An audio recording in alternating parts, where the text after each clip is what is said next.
बिस्मिल्लाहिर्रहमानिर्रहीम। Supreme court में election commission की पंजाब में इलेक्शन कराने के हवाले से जो नज़रसानी दरख्वास्त है, इस पर समाअत इस वक्त भी आज भी जारी रही और अब ये मामला जो है पीर तक के लिए मुलतवी।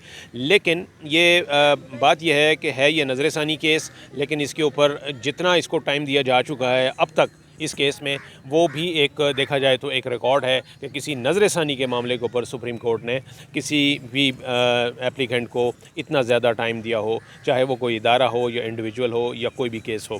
तो हम आज की प्रोसीडिंग में देखेंगे। सुना यह है कि आज कुछ ऐसी डेवलपमेंट हुई कि हुकूमत यानी अटॉर्नी जनरल जब रोस्टरम पे थे, जो रिप्रेजेंट कर रहे थे हुकूमत की जानिब से, तो कुछ ऐसे जो इसमें ऊपर रिमार्क्स वगैरह सामने आए जिससे ये कहा जा सकता है कि हुकूमत को तो लेने के देने पड़ गए इस केस में।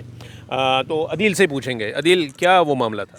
सर, आज बुनियादी तौर पर आपको मालूम है जो supreme court review of judgments and orders act 2023 है, उसके ख़िलाफ़ दरख्वास्तों पर पहले समाअत हो रही है। और जो नज़रसानी अभी तक उसको अदालत ने आप कह सकते हैं उसको हॉल्ट कर दिया है। और आज क्योंकि समाअत का आगाज़ हुआ तो इलेक्शन कमीशन के वकील भी आए रोस्टरम पर। उन्होंने कहा कि मुझे 10 मिनट दें, मैं कुछ कहना चाहता हूँ। तो चीफ़ जस्टिस ने कहा कि आपको तो हमने बतौर मेहमान बुलाया हुआ है, अभी आपकी बारी नहीं आई, अभी हम दूसरा मुकदमा सुन रहे हैं जिसमें आप पिटिशनर हैं। वो केस अभी जो है वो एक साइड पर है। लेकिन जब तक नया कानून नहीं आया था, उससे पहले की नज़रसानी फ़ाइल है, तो आपने देखा कि उस कानून आने से पहले नज़रसानी को भी काफ़ी वक्त दिया जा चुका था। बिल्कुल बिल्कुल, और उसमें गैर मामूली तौर पर आप कह सकते हैं कि इसको तूल बख्शा गया। और अभी भी जो मेन उसमें आप कह सकते हैं पिटिशनर थे या जो दरख्वास्त गुजार आया था इलेक्शन कमीशन, उनके ही आर्गूमेंट्स अभी उसमें भी जारी हैं। और अब पता नहीं कितने रोज़ मज़ीद सजील सवाती साहब लेंगे।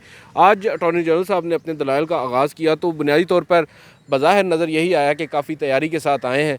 और जो गुज़िश्ता रोज़ क्वेरीज़ थी जजेस की, बिलखसूस जस्टिस मुनीब और जस्टिस इजाज़ुल हसन की, उनको उन्होंने कहा कि मैं एड्रेस करूँगा और आपको सेटिस्फाई करने की कोशिश करूँगा। मगर हुआ कुछ इसके अपोजिट एक मौके के ऊपर। गो के कुछ उन्होंने बड़े मज़े के आर्गूमेंट्स किए। जो सबसे आज आप कह सकते हैं क्रक्स था उनके आर्गूमेंट्स का, अगर पहले वो बता दूं अटॉर्नी जनरल के, वो ये कहते हैं कि हाई कोर्ट में जब कोई मामला आता है तो उसके ऊपर एक इंट्रा कोर्ट अपील होती है, हाई कोर्ट में ही सुनी जाती है, और उसके बाद उस इंट्रा कोर्ट अपील के अगेंस्ट फिर सुप्रीम कोर्ट में भी आया जाता है। तो कम से कम जहाँ पर वो आगे बढ़ता है, फिर 3 रेमेडीज़ तो कम से कम वहाँ पर अवेलेबल होती हैं किसी भी साइल के पास। अब यहाँ पर सुप्रीम कोर्ट के अंदर जो 184(3 है, ये ओरिजिनल जुरिस्डिक्शन है। ऑब्वियसली जो पहला इंस्टेंस है वो सुप्रीम कोर्ट ही है, यानी एक केस जो है वो बराह रास्त सुप्रीम कोर्ट में आ जाता है। बराह रास्त सुप्रीम कोर्ट में आता है। और उसके अगेंस्ट जो आप कह सकते हैं रेमेडी वो भी नहीं है, सिर्फ एक रिव्यू है। और रिव्यू आपको पता है कि आज मैं अपने यूट्यूब पे ना अभी मैंने एक मिसाल दी, वो आप शायद उससे एग्री ना करें कि रिव्यू का स्कोप इतना ही होता है जितना जब हम किसी मैट्रिक या एफएससी लेवल के ऊपर बोर्ड के पेपर देते हैं ना, तो पेपर जब हम कहते हैं रीचेक करवाना है, हाँ। तो वो नाम तो उसका रीचेक होता है लेकिन होती उसमें काउंटिंग ही है, ठीक है। और यहाँ पर भी जो नज़रसानी होती है इसमें पेपर रीचेक नहीं होता, यहाँ पर भी सिर्फ ये देखा जाता है कि कोई गलती तो नहीं रहेगी। यानी ये दावा नहीं हो सकता कि जी इसमें हमारे नंबर जो हैं वो क्यों कम लगे तो ये ज़्यादा होने चाहिए, ऐसा नहीं होता। इसमें आप जो क्वेश्चंस हैं वो दोबारा से नहीं उठा सकते। अच्छी मिसाल दी आपने। और वो अब इस केस के अंदर यहाँ पर अटॉर्नी जनरल ये कह रहे हैं कि सिर्फ एक रिव्यू की रेमेडी है और रिव्यू में कुछ भी नहीं होता।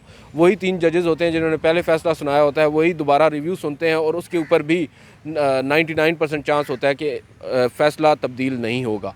तो इस वजह से अब ये वक्त की ज़रूरत है। उन्होंने कहा कि जो मिसालें जजेस हजरात दे रहे हैं 62 की या 80 की, 1980s की, उस वक्त तक हालात मुख्तलिफ थे। और ये बात आपको भी मालूम है कामरान साहब, आप तो उस वक्त सुप्रीम कोर्ट भी एक्टिवली कवर करते थे। 2005 के बाद से ये सो मोटो और 184(3 के मामलात एक्टिवली ज़्यादा, और उसके बाद अगर आप एक रेशो देखें तो 184(3 की जो इंस्टीट्यूशन है सुप्रीम कोर्ट के अंदर जो केसेस का दायर करना है, उसमें भी बेपनाह इजाफा हुआ है। बिल्कुल, अगर मैं यहाँ ऐड करूँ कि सुप्रीम कोर्ट में बाकायदा तौर पर ऐसी दरखास्तों के लिए एक ह्यूमन राइट्स सेल जो है वो बनाया गया था इफ्तिखार चौधरी साहब के दौर में, जिसमें इसी तरह की तमाम जो दरखास्तें आती थी, वो ह्यूमन राइट्स सेल आज भी है।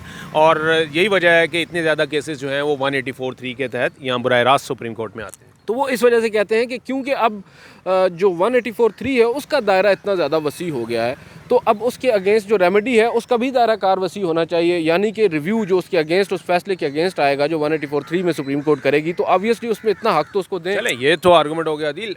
हुकूमत को सुबकी का सामना यानी कहाँ करना पड़ा, ये बताएं, टर्निंग पॉइंट कौन सा? वो ये था कि अब जस्टिस मुनीब अख्तर, आपको पता है, बड़े टेक्निकल पॉइंट्स उठाते हैं। उन्होंने यहाँ पर अटॉर्नी जनरल मंसूर उस्मान अवान से मुखातिब होकर ये कहा कि आपने 2 कवानीन बनाए हाल ही में, और यहाँ पर नाज़रीन के लिए 2 कवानीन कौन से हैं। पहले हुकूमत ने एक कानून बनाया चीफ़ जस्टिस के इख्तियारात को महदूद करने और 184(3) से मुतल्लिक ही, जिसको नाम दिया गया supreme court practice and procedure act 2023। और उसके बाद जब सुप्रीम कोर्ट में वो मामला आया, चैलेंज किया गया, सुप्रीम कोर्ट ने एक अबूरी हुक्म के ज़रिए एक हुक्म इम्तना दे दिया, यानी उसको मुअत्तल कर दिया, अमल दरामद उस पर रोक दिया। फिर हुकूमत ने एक नया कानून बनाया, supreme court review of judgments and orders act 2023, और इसमें इन्होंने स्पेसिफिक 184(3) के तहत अब यहाँ पर जो बात है वो ये है, जस्टिस मुनीब अख्तर ये कह रहे हैं कि आपने 2 कवानीन बनाए। एक कानून जो कि supreme court procedure practice and procedure act है, उसमें आप अपील कह रहे हैं कि 184(3) के तहत अब अपील होगी नज़रसानी की जगह, जबकि review of orders and judgment act में आप कह रहे हैं अपील होगी मगर नज़रसानी होगी अपील की तर्ज पर। तो ये सेल्फ कॉन्ट्राडिक्टरी है। उन्होंने कहा कि इसकी आप वजाहत कैसे करेंगे। तो यहाँ पर आकर जो अटॉर्नी जनरल साहब थे वो थोड़े से नर्वस आ गए और वो अपने जो उनका एक फ्लो था वो वहाँ पर आकर टूट गया।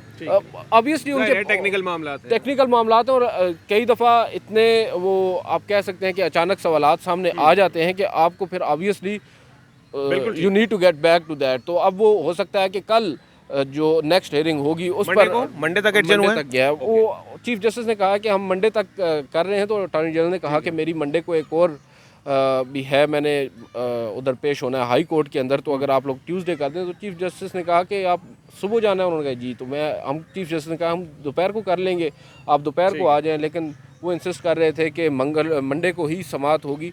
और 45 मिनट का कहा है अटॉर्नी जनरल ने कि फ़र्दर वो लेंगे अपने आर्ग्यूमेंट्स को कंक्लूड करने में, और उसके बाद फिर ऑब्वियसली अदालत शायद अपना कोई इस पर फैसला दे दे। Okay okay okay, thank you Adil, thank you. बात यह है जी, जो कुछ आपने अभी सुना आदिल से इसकी रुदात केस की, उससे एक बात तो जाहिर है कि ये इस सारे मामले में ये जो 2 मामला जो हैं वो इकट्ठे कर दिए गए हैं और इनको क्लब करके इनकी समाज जो है वो इकट्ठी हो रही है। ये अब मामला जो है ना वो इतनी जल्दी होना नहीं है। अभी तो सिर्फ अटॉर्नी जनरल जो हैं उन्होंने ही अपने दलाइल जो हैं वो मुकम्मल नहीं किए हैं। इसके बाद इसमें दीगर स्टेक होल्डर्स हैं, रिस्पोंडेंट्स हैं, हुकूमत है, और इसके अलावा इवन पॉलिटिकल पार्टीज़ जो हैं वो भी इसमें स्टेक होल्डर्स हैं, उनको भी सुना जाएगा। तो ये मामला जो है अब वो बात निकली है तो दूर तलक जाएगी, और मेरा ख़्याल है इसमें बहुत इंतज़ार करना पड़ेगा, और इस इंतज़ार का फ़ायदा दोनों को हो रहा है। इसमें अगर मैं अगर बिटवीन द लाइन्स बात करूं तो इसमें हुकूमत का भी फ़ायदा है और इसमें खुद अदलिया का भी फ़ायदा है। Thank you.